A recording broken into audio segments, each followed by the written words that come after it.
Continuamos falando sobre esse assunto com o psicanalista e presidente da Academia Humanista de Psicanálise, Educação e Cultura, Luciano Cairuz. Muito bom dia, doutor Luciano. Bom dia, Silvana. Bom dia a todos. Doutor Luciano, como é que funciona a mente de uma pessoa dessa, né? Nessa reportagem que nós exibimos no início da semana, ele revelou que aos 15 anos de idade já começou a abusar de criança, inclusive dos próprios irmãos. Como é que funciona a mente dessa pessoa? Como é que é caracterizado de fato esse tipo de conduta?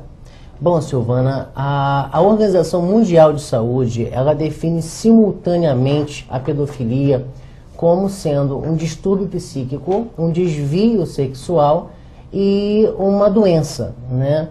Agora, evidentemente, os mecanismos, a determinante causal, a causalidade, não há ainda precisão, né? Não encontramos ainda a causa real da doença.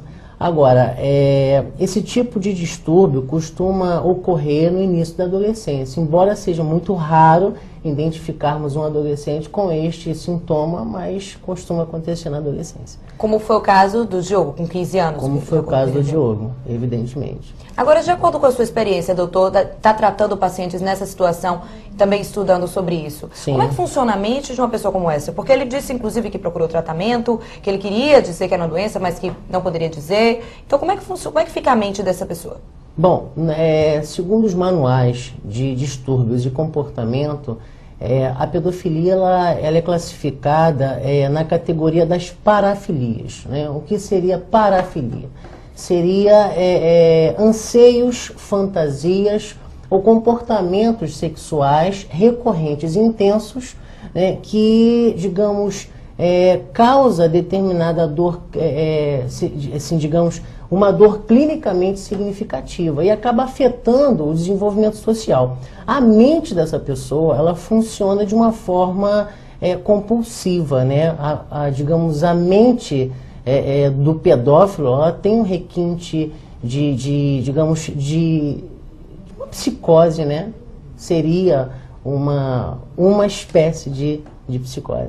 Essa pessoa seria, digamos, uma espécie de psicopata, porque no caso ele tem, inclusive, relatórios, 17 páginas, relatórios relatando em detalhes cada situação vivida com uma dessas crianças, né? Que foram 17 crianças até agora que a polícia investigou. Então, isso também indica aí uma tendência para esse outro lado por conta desses detalhes? Existe uma tendência, mas não é pedofilia, não é exatamente psicopatia, né? Há uma diferença entre as duas disfunções psíquicas. Agora, evidentemente, existe psicopata com um comportamento de pedofilia. Nem todo pedófilo é exatamente um psicopata, né? Ele tem uma tendência muito forte, visto que alguns não sentem remorso, não sentem nenhum tipo de emoção. E o psicopata, ele é divorciado de qualquer sentimento. Nesse caso, inclusive, que ele falou que lia esses relatos das crianças. Sentir culpa. E como é que fica essas...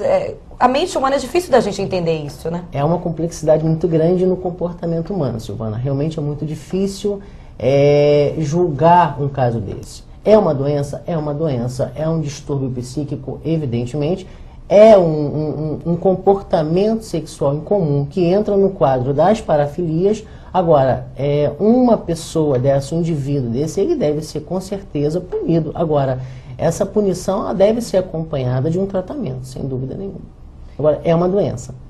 Não deixa de ser uma doença, evidentemente. Ou fugir da normalidade, digamos assim. Sim, com certeza. Agora, como é que a pessoa pode perceber, no caso dos pais dele, ele disse que o pai soube depois, a mãe soube há pouco tempo. É possível que os pais percebam sinais dessa diferença de comportamento dessa pessoa dentro de casa, no caso de um pedófilo? É muito importante observar a criança. A criança, ela sempre sinaliza, Silvana. Toda criança que sofre esse tipo de violência, ela tem um comportamento, ela tem um traço na fala, ela tem uma atitude que vem sinalizar esse tipo de violência. Então é muito importante que os pais estejam atentos a esse tipo de situação e, uma vez desconfiando, procure um profissional, um psicólogo, um psicanalista experiente que possa identificar esse problema. E, uma vez constatada a violência, é importante a denúncia. E como é que fica a situação para os pais dessas crianças, né? Porque mexe no muito psicológico, difícil. As crianças que estavam junto com ele no momento que a polícia chegou, eram entre 8 e 11 anos. Como é que esses pais devem conduzir o diálogo com essas crianças, inclusive também evitar que outras crianças, enfim, acabem caindo nessa situação? É muito importante que os pais tenham com os filhos uma conversa muito aberta sobre sexualidade. Hoje em dia ainda existe tabus onde os pais evitam esse tipo de conversa. E é muito importante que os pais estejam sempre orientando seus filhos menores, estejam conversando sobre essas questões e os preparando para esse tipo de situação. Então, hoje uma criança com 4 anos, ela já deve ser preparada de uma certa forma pelos pais. Então, o primeiro passo aí seria a observação dentro de casa, doutor? Dentro de casa, sem dúvida. A criança sinaliza, Silvana. Tem pais que observam. Um pai chegou para mim uma vez e falou: doutor, meu filho está indo toda hora ao banheiro lavar as mãos. Por que esse toque? Por que esse transtorno compulsivo numa criança? Né? Evidentemente, é um sinal de culpa, é um sinal de sujeira. A criança se sente suja, então muitas crianças sinalizam dessa forma.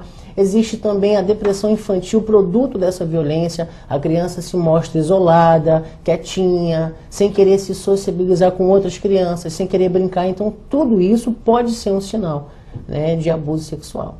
Então é importante ficar alerta. Muito obrigada, doutor. Ok? O Bom Dia Cidade fica por aqui. Nos encontramos amanhã neste...